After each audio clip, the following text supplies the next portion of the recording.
централният дял на Родопа планина в Смолянска община, в землището на село Градът, обградена от вековни величествени гори, се намира известната Момчилова крепост. Това е първият социализиран археологически обект на територията на общината. Крепостта се намира в местността Градище.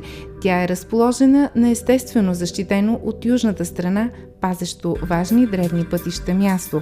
Крепостта е изградена по времето на император Юстиан I, управлявал 527 до 565 година, който предприел грандиозно строителство на територията на целия Балкански полуостров и създал няколко укрепителни линии около столицата Константинопол, Родопска, Старопланинска и Дунавска.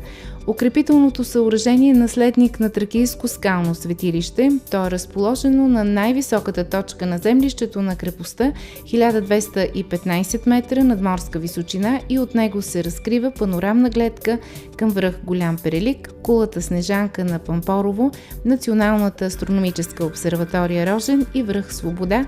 От тук се виждат и скалните зъбери, върху които са разположени другите две крепости, част от общата отбранителна линия на Юстиан I срещу варварските набези от север, а още по-далеч в годините ще узнаем, че на скалната китка, извисяваща се на най-високата точка от върха, през епохата на късния халколит, петото хилядолетие преди Христа, е съществувало светилище.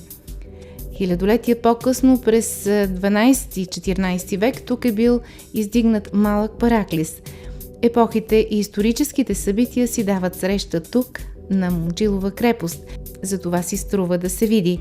Реставрирани и достъпни за туристически посещения са най-запазените части от средновековното фортификационно съоръжение, 30 метра от северната стена при ширина 1,30 метра, заедно с кулата порта. От вътрешната страна на стената са намерени много находки, които говорят за активно обитаване на крепостта през късната античност и средновековието. Сградите във вътрешността са били от дърво, не е намерена следа от каменни зидове. Запазен е доста разрушен и стръмен скален път от южната страна на крепостта, който сега е обезопасен и удобен за преминаване от посетителите.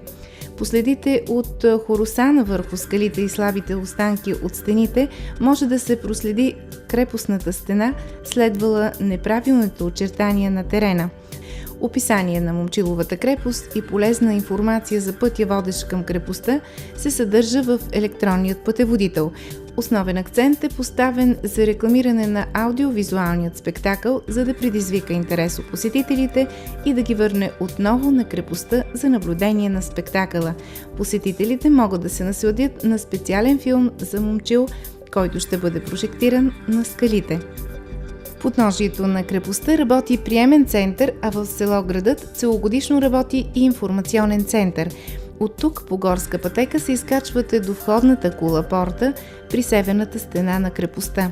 След като се насладите на красивата панорама, може да се върнете при беседката и да тръгнете по изградената естакада, следваща трасето на изсеченият в южното подножие скален път, опасващ крепостта. По нея се стига и до стената за алпийско катерене. Мястото е добре обезопасено, има стълби и парапети, които улесняват достъпа до почти всички кътчета. Според мнението на посетителите, най-интересното място на върха е едно изнесено напред балконче, което буквално виси във въздуха, и стъпиш ли на него, пред теб се открива една от най-невероятните гледки към околностите. Панорамата е 360 градусова и човек може да се наслади на уникалността на прекрасната Родопска планина. Древност и настояще си дават среща на Момчиловата крепост, а красотата на Родопите за сетен път доказва, че си е струвало някога да се водят битки за тази велика планина. И ако в миналото императори и деспоти са пътували с дни, за да усетят свежият планински въздух, да се насладят на умаята и чара й, от нас се иска само да отделим няколко часа, за да се срещнем с всичко това. Момчилова крепост ни очаква.